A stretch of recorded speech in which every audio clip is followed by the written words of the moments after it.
ने ना कि जो मखलूक की नमाज है उसमें कज़ा नहीं होनी चाहिए।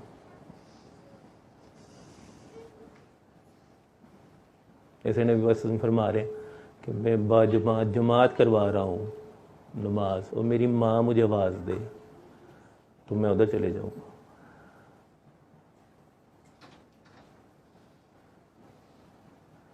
तो फिर माँ क्या चीज़ है, ध्यान करना।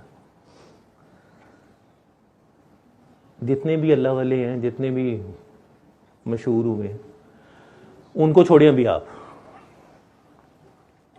लोगों को क्यों लोग बाबा बाबा कहते हैं?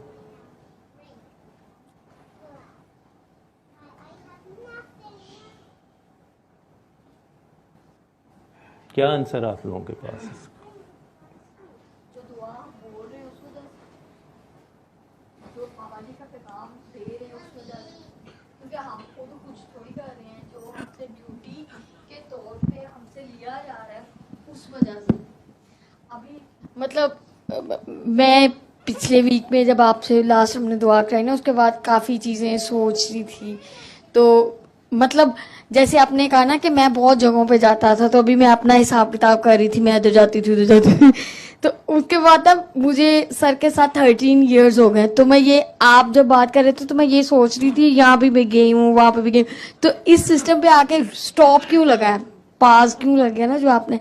तो फिर आपके बातों में मैं ये सोच रही थी कि शायद ये अल्टीमेट और एंड पॉइंट है, इससे आगे अब कुछ भी नहीं है। क्योंकि मैं भी बड़ी जगहों पे घूमी फिरी हुई हूँ, सुल्तान बाहू अबू के पास भी वो लोग आते थे अपने केस के चक्कर में ये वो, लेकिन मैं कहीं पे एंड पॉइंट नहीं आता था। तो अब मुझे ये रियलाइज होता है, जो आपने अभी क्वेश्चन किया ना, कि वो हमारा अपना थोड़ी कोई है, ये तो वो जो लफ्ज हम बोल रहे हैं या जो बाबा जी के वो पैगाम को दे रहे हैं, ये सब उसी की वजह से प्यार मोहब्बत और रिस्पेक्ट मिल रही है। हम उसको छोड़ के देख लो, अपनी औकात याद करा दी जाएगी कि तुम एक्चुअली में क्या हो। तो ये सिस्टम से जुड़े होने की वजह से और सिस्टम की वजह से है सब कुछ। ये ऐसे ही है, फज़्कुरूनी अज़्कुरुकुम, ये आप उसकी तस्वीर बन जाते हो। वो कह रहा तू मेरा चर्चा कर मैं तेरा करूं। जिंदगी सबकी वैसी ही चल रही है, काकियां बता दें वो काके बता दें, लाइफ ऐसी चल रही है। मैंने कहा है बता दें मुझे कितने हैं जिनकी फैक्ट्रियां लग गई हैं, हो सकता है पहले वाली भी चली गई हों, या किसी को गाड़ियां मिल गई हों, किसी को बहुत पैसे मिल गए हों, लेकिन आपकी जिंदगी में एक नई चीज क्या आई? प्रायोरिटीज चेंज हो गई। प्रायोरिटीज भी नहीं चेंज होती, मैं आपको बताऊं, लाइफ उसी तरह चलती है। फोकस चेंज हुआ। फोकस आपके अंदर, सुल्तान बहुत भी सारी कवाली तो सुनते हो ना, अश वो कहते अलफ अल्लाह चंबे दी बूटी मुश्क अंदर मचाई हूँ। अल्लाह तो पहले भी पुकार रहे थे, वो पुकारने का एक तरीका बताया गया, आपको सलीका दे दिया गया। वो सलीका है, अब आप प्रैक्टिकल कर रहे हो। ये कन्वेंशनल सिस्टम नहीं है। बहुत से लोग कहते हैं जी डॉक्टर साहब का दीदार करना है। अच्छा जी, वो जो उधर आए होते हैं फिर उनमें क्या खास है, हम क्यों नहीं आते, आ सकते? हमने कहा जी मिलना ज़रूरी नहीं है इसमें। बाबा किसी दिन एक बंदा किसी को कह रहे थे कि बाकी जितने सलासिल हैं उनके अंदर अगर फैज़ दिया जाए तो कोई आप गुस्ताखी कोई गुनाह कर बैठे, कोई ज़्यादा हुक्म अदूली करते तो फैज़ ले लिया जाता, यहाँ पे लिया नहीं जाता। हाँ, ये एक चीज़ है कि आप आए और आप प्ले ग्रुप में आपको एडमिशन मिला, आप FA तक पहुँच गए थे और आपने कोई चवल मार दी। आप अपने जिस बुत के साथ आए थे उसमें फिर आपने कोई डंडी मार दी, तो आप फिर प्ले ग्रुप वाले से उसमें चले जाएंगे आप। हाँ, या अब आपकी किस्मत है कि दोबारा FA तक पहुंच पाते हैं कि नहीं पहुंच पाते। इसको इसी तरह समझ लें कि अभी ये छोटे से बेबी है ना, तो माँ ने ठाए हुए हैं, वो बाप ने ठाया हुआ है। लाड प्यार शुरू में ये सिस्टम आपको पंजाबी जी कहते हैं कुछड़ चुक्या है, गोदी में लिया हुआ है, और आपने उधर जाके कह दिया ये तो इस दुआ की वजह से तो नहीं हुआ, ये तो मुझे 5वीं में भी हो जाता था, ये तो मैं दुआ करते मैं दम करता था तो ठीक हो जाता था। ख्याल पकड़ोगे। अल्लाह के रास्ते में हलाकत ही तब होती है या डाउनफॉल ही उस वक्त होता है जब हम ये कहें कि मैं इससे बेहतर हूं। क्योंकि कायनात का सबसे पहला गुनाह जो है ना वो भी यही है, वो शिर्क और उसका नहीं हुआ, वो सजदा ना करने के वक्त जब हुआ है, तब उसने कहा कि मैं इससे बेहतर हूं।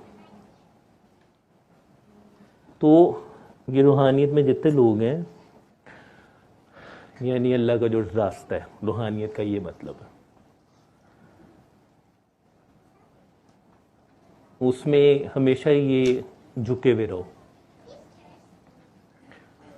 मौला अली इसलिए कहते हैं ना, जो फल ज़्यादा झुका होता है उसको फल भी ज़्यादा लगता है। आजिज़ी में रहो, इत्तदाल दूसरा जो लफ्ज़ मैंने बोला। हम लोग औकात से बाहर होंगे। मुझे एक और बड़ी वासिफ अली वासिफ साहब की बात बड़ी अच्छी लगती है कि मैंने एक जगह पढ़ा कि हज़रत मूसा मीटिंग के लिए जा रहे थे, तो उन्होंने कहा मैं इस दफ़ा जाऊँ ना तो अल्लाह से पूछूंगी छिपकली क्यों बनाई है। तो गए, उन्होंने कहा अल्लाह मैं ये छिपकली क्यों बनाई। अल्लाह ने कहा हाँ छिपकली भी यही कह रही थी कि मूसा को क्यों बनाया। आपको हरगिज़ नहीं ये कहा जाता कि किसी को ना मिले अल्लाह वाले को। यार मामा चाचा ताया नू तो मिलते हो ना, चलो जिंज भी मिलते हो, मिलते तो है। इसी तरह ये लोग भी है। डॉक्टर साहब भी कहते थे जाओ उसको मिल के आओ, प्रोफेसर रफीक साहब की तरफ, गांधी साहब की तरफ, कि देखो तो सही कैसे काम हो रहा है, अल्लाह किस तरह काम ले रहा है। वो ही कहते थे ये हरफ आखिर नहीं है।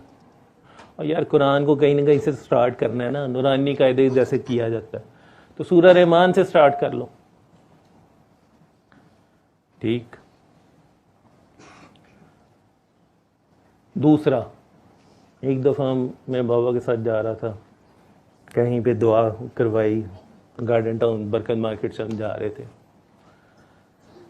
तो बाबा ने कुछ सवाल पूछा और मुझे देर में याद है। मैंने कहा बाबा वो ना वो काकी में ना मुझे ऐसे लगा।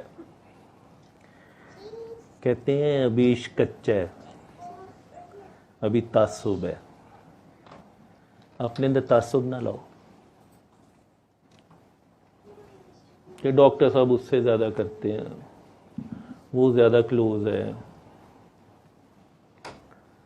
ये तासुब है।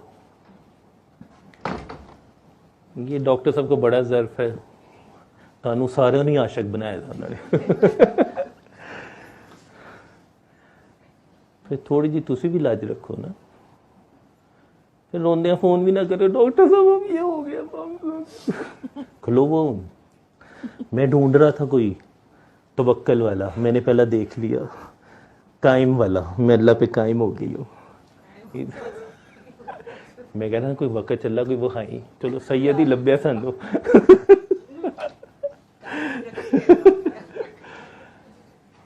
बड़ी औखी चीजें हैं ये, बड़ा औखा काम। मैंने कहा बस बेबी रहो, जब तक बेबी रहोगे माँ बाप उठाई रखेगा, बड़े हो जाओगे ना वो कहेगा चल पुत्र जिंदगी जीऊ ना पे मजे ले। हैं करें आप एंजॉय। तो सर अभी आप कह रहे थे कि कुछ लोग एक्चुअली भी बोलेंगे तो जब मार देते हैं तो वो बेबी बन जाते हैं, तो मैं ये पूछ रहा था कि दूसरी और तीसरी दफा भी माँ वही लाड करती है, फिर ये कहती है होता है नहीं।